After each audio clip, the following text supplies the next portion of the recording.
Boxing is a fickle game.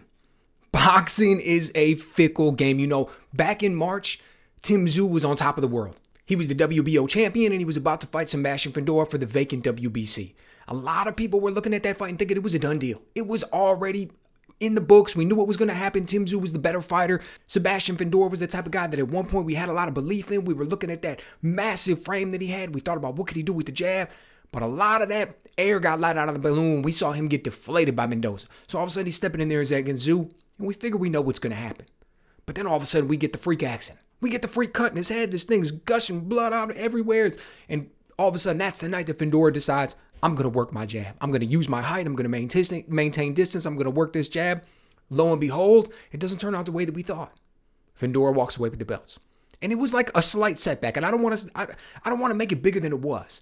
I mean, it came out to a very close fight on the cards.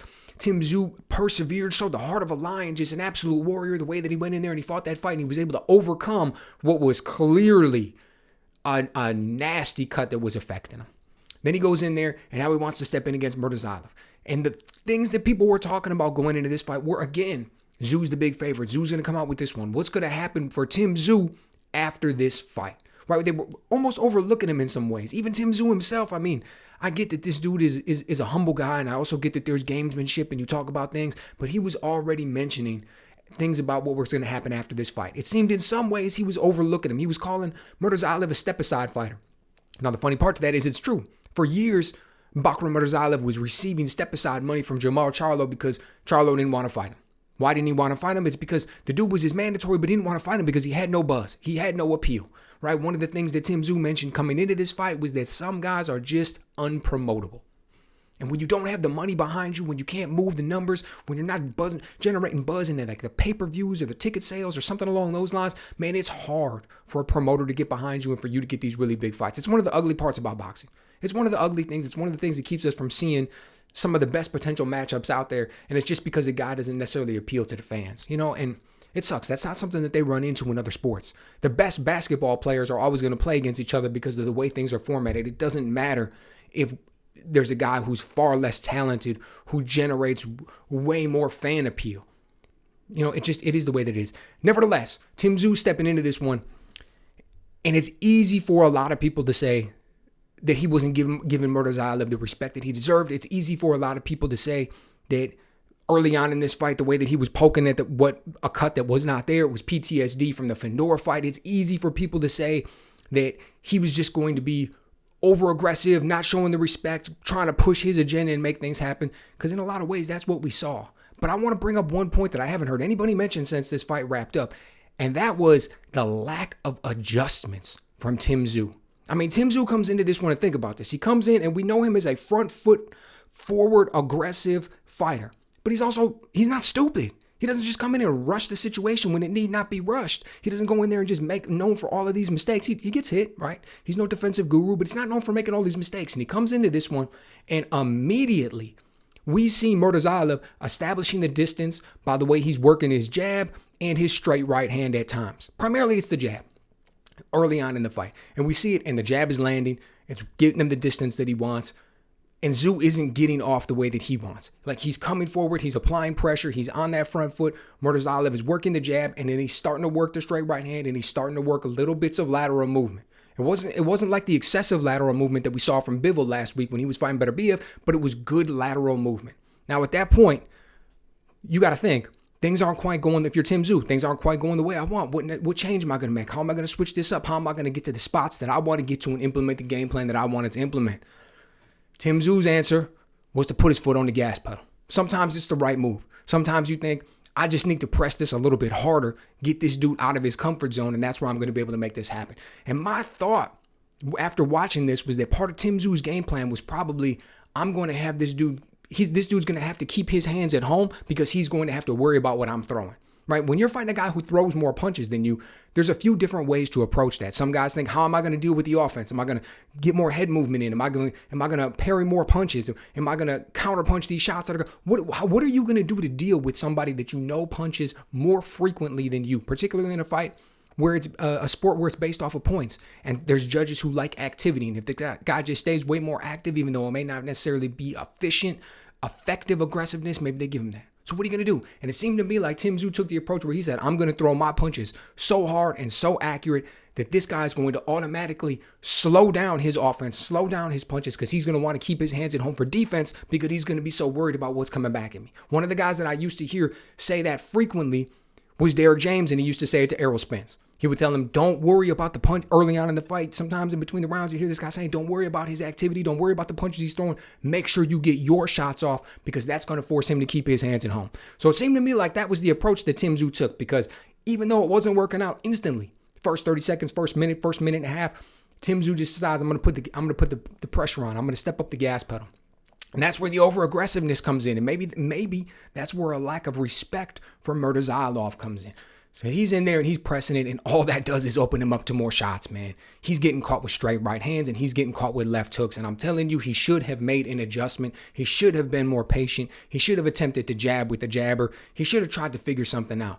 Because by the time that second round comes in, I mean, we're only 45 minutes into the second round. Tim Tszyu steps in, comes in with this, attempts to get this left hook off to the body, and Murtazaliev just sees it coming, and he comes with the much shorter, more compact, beautiful left hook upstairs, catches Tim Tszyu lacking, is able to get right in front of him, drops him, and you could tell right away that at that point, basically the fight was over. If you were looking in Tim Tszyu's eyes, if you were looking in his eyes, I thought the fight was over at that point. I didn't think there was any way that he was going to be able to recover. You could see how hard that shot was. You could see the look of bewilderment, surprise, a worry, because he knew how he felt, and that man was standing right across the ring from him, and he was going to have to be getting more of the exact same thing in about 5 seconds. I mean, there was a lot of things that you could look at his eyes and you could say, "Ooh, that's not good." It's hard for a fighter to look like that and then come back.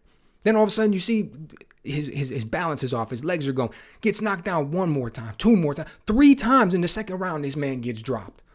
You know, and with the punishment that you saw him taking, with the way that you saw him getting hit, it was obvious right away that he was in there, and at that point he was taking a beating and there was no point for it in going forward. Third round comes around, it's more the same. Like, he couldn't get out of the way of that left hook. That timing that Murtazaliev had, the distance that he had, he's got the straight punches, he's working the left hook in there. It was great stuff. It was beautiful stuff by the man. And it was just, Tim Tszyu dropped the ball, his team dropped the ball. They did not make the necessary adjustments. They probably didn't have, looking back, they probably didn't have a correct game plan coming in. I don't know exactly what it was. You heard the announcer say that in the week leading up to the fight, he was saying, I'm going to wait for Murtazaliev to make one wrong move. As soon as he starts to unload something big, as soon as he starts to try to enforce and press his act, I'm going to go to the body. So maybe that's what it was, in the sense that I'm going to go to the body, and that's later on in the fight that will slow down his work rate and allow me to get my shots off. I mean, we all know that Tim Tszyu, I don't want to say he's a power puncher in the sense that this guy's Julian Jackson, but I mean, he's a power puncher in the sense that he wants all of his shots to count. He wants all of his shots to be delivered with authority. He's not going to throw 80 punches around. He's going to throw 40, but he wants everyone to be accurate, crisp, and thrown with bad intentions. That's his style. That's the way that he gets off. So, you know, maybe he should have approached it a little bit differently in just the way that he implemented the nuances underneath the game plan of hard punches, accurate punches, things along those lines. Man, so what comes next for him after this? You already hear people talking about Tim Tszyu should retire. I've already heard people saying, you know, Tim Tszyu didn't grow up in poverty, most likely, looking at his father and the success that he has as a fighter and the amount of money that he likely made and things like that. Maybe this fight here was the one that's going to convince him that, I've got enough money. I don't need to be going in there and taking this punishment. I don't need to go through all of these grueling training camps only to go in here and take this kind of abuse. Tim Tszyu really, truly, absolutely thought in his heart of hearts that he was the best in the world at 154 pounds. He thought that he could compete with any man you could name, up to and including Terrence Crawford. Thought that he was going to go out there and he could compete with anybody and most likely come out with the victory. So now he gets the loss of Findora. I get that there's all kinds of technicalities in that one because of the cut, and we saw how the fight was going before the cut, and we can imagine what likely would have happened if he not would have gotten that cut. Nevertheless, you can't change history. What happened. He got the cut, so that affects him mentally, because this is all about the mental outlook of a fighter. Tim Tszyu is not a physically shot fighter. It's all about your mental outlook on it. So he takes that loss.